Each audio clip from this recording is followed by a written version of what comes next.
প্রবাসী, মাত্র 15 দিন আগে দেশে আসে। হাসান কাকার টাকা দিয়ে দিয়েছে সেই রসিদও আছে, কিন্তু তারপরও আমার সব শেষ করে দিল।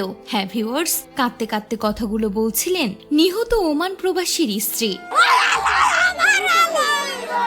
চাঁদপুরের ফরিদগঞ্জে বিদেশের টাকা লেনদেনের জেরে চাচার ধারালো আঘাতে ওমান ফেরত ভাতিজা নিহত হয়েছেন। একই ঘটনায় নিহতের বাবা রৌশন গাজী ও ভাই ইমরান হোসেনকে হাসপাতালে চিকিৎসা দেয়া হচ্ছে।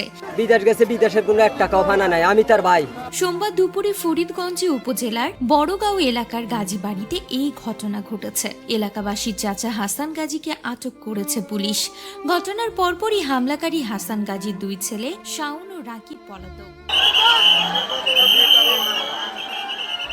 এদিকে চাঁদপুর সদর জেনারেল হাসপাতালে চিকিৎসাধীন রৌশন গাজী বলেন, প্রবাসী আমার ছেলে বাবুর কাছে কিছু টাকা পাবে বলে হাসান গাজীর সাথে বিরোধ হয়।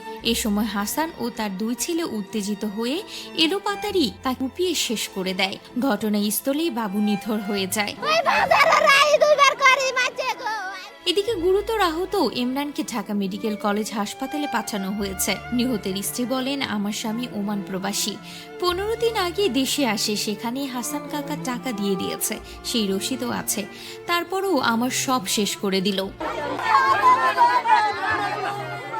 এ বিষয়ে অতিরিক্ত পুলিশ সুপার লুৎফর রহমান বলেন, হামলাকারীদের মধ্যে একজনকে গ্রেপ্তার করা হয়েছে, 2 জন পলাতক রয়েছে। পরিবারের পক্ষ থেকে হত্যার মামলা দায়ের প্রস্তুতি চলছে। এদিকে ওমান প্রবাসী সেই স্ত্রী চিৎকার করে কান্না করছেন, আমার স্বামী মরে গেছে, আমার সব শেষ রে, আমার আর কিছুই নেই। অন্যদিকে সন্তানকে হারিয়ে মাও কান্নায় ভেঙে পড়েছেন।